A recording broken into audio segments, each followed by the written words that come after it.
Hello guys, I'm Tim Langston with Red Dog Bushcraft. Welcome back to another video. I told you as hunting season progressed, I would evaluate the three knives that I have that I use most of the time now for hunting. And that is the Pathfinder series of knives, the PLSK1 Pathfinder Logo Series 1, the Pathfinder Scout, and the new knife that Blindhorse Knives put out this year called the GNS, Go No Show. So I'll bring you in a little bit closer, we'll take a look at these, and I'll tell you, in my opinion, what I think about them, and maybe to help you make a decision when you get ready to purchase your next knife. So stay with me, I'll reposition this camera and we'll get to it.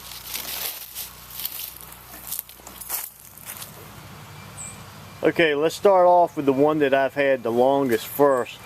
The PLSK1 is the knife that I won at the Pathfinder gathering, and I absolutely love this knife, and more because of its craftsmanship than anything else. And this was my first Blindhorse knife, and it was special to me because I won it. But you know, I decided that a knife is created to be used, and I needed to do that. So I started using this knife. Now, it's a little thick, and it's on the large size for a general bushcraft knife. Now, I'm not going to go over all the specs of these knives. You can go online and find those on the Blindhorse website. They can do a much better job of describing them than I can. What I want to do is tell you what I think about the performance of these knives and how they've held up. Now, this is my go-to knife when I'm teaching survival classes or just out practicing myself. It was designed as a one-tool option, and it does that extremely well. Now, I have used this knife processing my deer and some smaller game, and after the first deer, I did not have any problem. It did take some getting used to on the first deer. The rounded handle and the way you grip this knife with these scales, it was different than anything I've had in the past, but the more I used it, the more I liked it. The thickness of the blade was also concerning to me, but once again, the Scandinavian grind that's on it, it compensates for the thickness. I don't know how to describe how that works as far as a knife compensating, but it does. It felt very nice in the hand. There was just a little bit of a learning curve for me because it was so different than what I've used in the past. Primary use for that knife is going to remain my survival knife and my one tool option, because I think it is a good mix of, it's large enough to process anything that I need to in a camping or practicing bushcraft, but yet it's small enough that I can still perform any small task that I'm going to perform around camp. Great all-around knife. Highly recommend it. Now, if you're going to use this as a one-tool option, I love leather sheaths, but I must admit I really like the Kydex. It is more expensive, but if you're going to carry this as a one-tool option for out in the woods, I really like having that locking mechanism on that Kydex and being able to just wash it out and clean it. It is a little bit large, but because the belt loop is so big and it can adjust on your belt, it gets pretty comfortable. But the biggest thing is it's wide enough down in there that you can actually clean it, and I like that rather than the leather where it can get soaking wet when you're out and you might not have the availability to clean it, because all of these knives do have to be maintained or they will rust. Okay, let's move on to the Pathfinder Scout. Now, when I saw this knife, I just had to have it because it reminded me of just a large butcher knife, and that's basically how I've used it.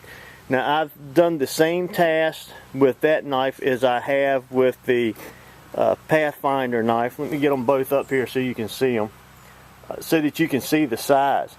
Now, the Scout is a larger knife than the PLSK1. So if you're already thinking that the PLSK1 is going to be a little large, the Scout is definitely going to be larger and takes a little bit more to handle. Once again, the thickness of the blade was a concern of mine, but you know, in using it as a butcher knife and processing large game, it's just not an issue. So, pros and cons. The cons is it's a big knife.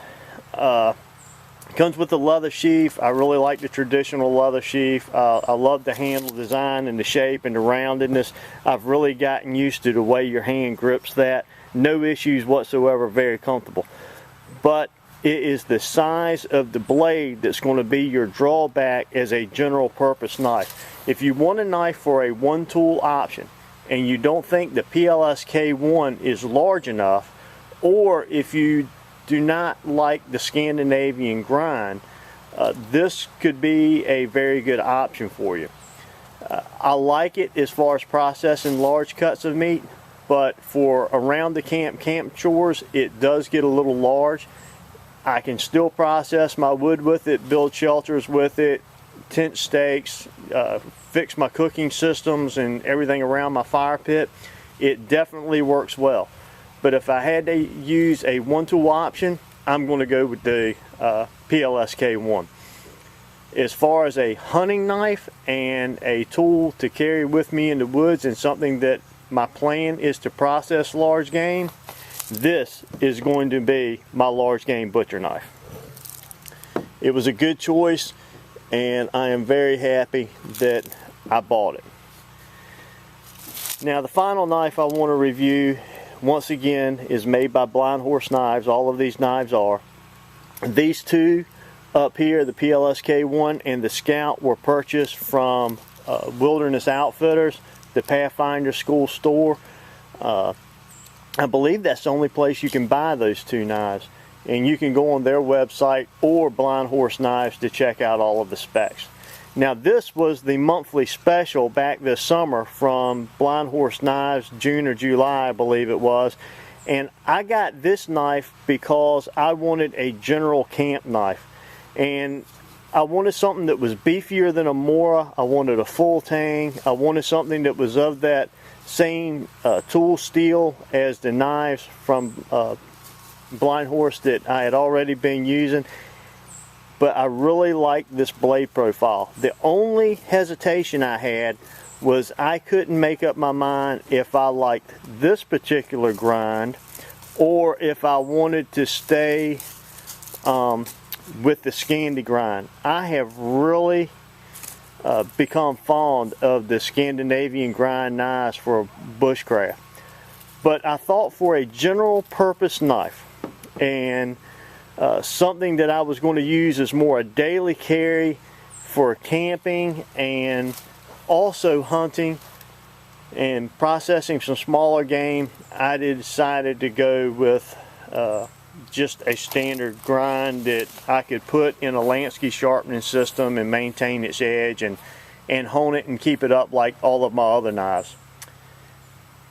So how do I like the knife? This is by far the nicest knife that I've ever owned for general purpose use. I have used it this year both for small game and processing deer. As a matter of fact, this knife has skinned and quartered 4 deer, and finally after the 4th one I told him, I said, you know what, I think it's finally time that I put an edge on this thing. And I got ready to just strop it, and I said, no, it's been through 4 deer, you know, I'm going to go ahead and put the stone on it. But I used the absolute finest diamond stone that I had, and you know what, I didn't need to because I literally hit it for 2 minutes on each side, and then it was back to just a tacky razor sharpness, and I put the strop back on it, and in just a couple of minutes it was touched right up. So as far as the durability of that edge on this grind, I like it a lot. So this is by far my favorite, and I think it's a great size.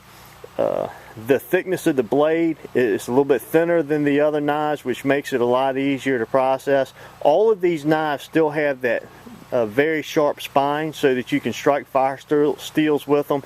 They all do a great job with that. will I buy another knife, or does this complete the set? You know, because now I have my knife to carry when I'm hunting. I have my knife that'll stay in the truck for when I get ready to cut the large pieces of meat and do the butchering. And I have my survival or bushcraft one tool option that can do all of these also. Well, I don't know. If Blindhorse Knife will make this knife in a Scandinavian grind, yep, I think I'm going to buy one more just to round out the package. I'll have a little bit smaller option, a little bit thinner blade. I really like the profile and the handle design on this. It's really nice when you're processing animals. This little, on the back side of it, the way it bevels out right here, I'm going to try to get it to where you can see it. You would be surprised how much grip that adds to you and keeps that knife, keeps your hand from wanting to slide off the end of that knife. Just very well designed, very well made. I have no suggestions of how to improve that knife whatsoever. Now remember, with all of these knives, you do need to keep them oiled up. You do need to maintain them. That's the drawback to some of the tool steels versus stainless. You got to pay attention to it. But you know what? I use my knives, so it's just not a problem to keep them maintained. The other thing that I can tell you about them is if you like a real nice shiny blade and you like your knives looking brand new, as you can tell by these, blood stains on them. Using them starts to create a stain on the blade, a patina. I haven't had any rust per se. It's just that it's starting to darken up, and you can see where I've used the knives, and you know, just your typical small scratches and that type of deal. But that's part of having that type of steel. You just have to understand that to begin with. So if my knives don't look brand new, well, guess what? They're not, and that's okay, because I buy my knives to use, and that's what I enjoy doing with them. So don't expect to see these in showroom condition, because they're far from it. Alright guys, just a quick video today. A little bit of a follow-up on these knives like I told you I wanted to do. It's still early in the season. I may do another review later on as the hunting season goes further into the year, but I am confident in what I'm telling you right now. My opinion is going to pretty much stay the same, because I've used them enough that I'm confident that what I tell you is accurate. Hey, if you haven't tried one of these Blindhorse knives, I highly recommend them. Sometimes you can spend a little bit more money, wait a little while, and get a product that you're proud of and that you're awfully glad that you had it years from now. And I think that's what I'm going to find in these knives. But we'll see as we go along. Thanks for joining me today for another video. I'm Tim Langston with Red Dog Bushcraft. God bless.